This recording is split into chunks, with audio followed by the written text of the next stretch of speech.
Ghana's President John Mahama has condemned the incident at the Oval Office between South African President Cyril Ramaphosa and U.S. President Donald Trump. Before we continue, kindly subscribe if you haven't. Like and share this video. Do you think Mahama is right for calling out Trump? Leave your comments below. Now let's dive in. He indicated that the scene deliberately created by Donald Trump was an insult to all Africans. It is not enough to be affronted by these claims or to casually dismiss them as untruths. These statements are a clear example of how language can be leveraged to extend the effects of previous injustices. This mode of violence has long been used against indigenous Africans, and it cannot simply be met with silence, not anymore. African nations learned long ago that their fates are inextricably linked. When it comes to interactions with the world beyond our continent, we are each other's bellwether. In 1957, the year before my birth, Ghana became the first black African country to free itself from colonialism.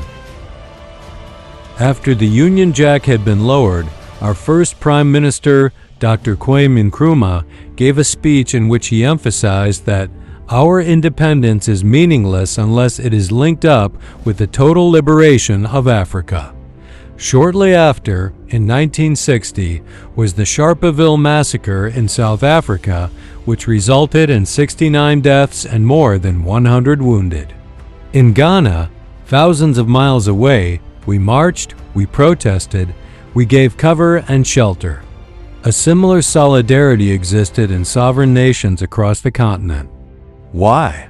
Because people who looked like us were being subjugated, treated as second-class citizens on their own ancestral land. We had fought our own versions of that same battle. I was 17 in June 1976 when the South African Soweto uprising took place.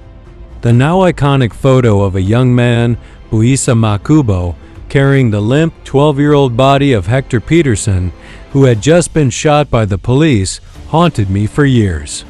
It so deeply hurt me to think that I was free to dream of a future as this child was making the ultimate sacrifice for the freedom and future of his people. Hundreds of children were killed in that protest alone. It is their blood and the blood of their forebears that nourishes the soil of South Africa. The racial persecution of black South Africans was rooted in a system that was enshrined in law. It took worldwide participation through demonstrations, boycotts, divestments, and sanctions to end apartheid so that all South Africans, regardless of skin color, would be considered equal. Nevertheless, the effects of centuries-long oppression do not just disappear with the stroke of a pen, particularly when there has been no cogent plan of reparative justice. Despite making up less than 10% of the population, white South Africans control more than 70% of the nation's wealth. Even now, there are a few places in South Africa where only Afrikaners are permitted to own property, live, and work. At the entrance to one such settlement, Kleinfontein, is an enormous bust of Hendrik Verwoerd, the former prime minister who is considered the architect of apartheid. Another separatist town, Orania, teaches only Afrikaans in its schools, has its own chamber of commerce, as well as its own currency, the Ora, that is used strictly within its borders. It has been reported that inside the Orania Cultural History Museum, there is a bust of every apartheid-era president except F.W. de Klerk, who initiated reforms that led to the repeal of apartheid laws. Both Kleinfontein and Orania are currently in existence, and they boast a peaceful lifestyle. Why had the America-bound Afrikaners not sought refuge in either of those places? Had the black South Africans wanted to exact revenge on Afrikaners, surely they would have done so decades ago when the pain of their previous circumstances was still fresh in their minds. What, at this point, is there to be gained by viciously killing and persecuting people you'd long ago forgiven? According to the UN Department of Economic and Social Affairs, half of the population of South Africa is under 29, born after the apartheid era and, presumably, committed to building and uplifting the Rainbow Nation. For what reason would they suddenly begin a genocide against white people?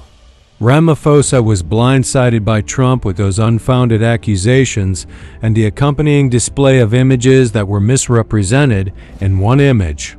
Pictures of burials were actually from Congo. Trump refused to listen as Ramaphosa insisted that his government did not have any official policies of discrimination. Thank you guys for watching. Kindly leave a comment below.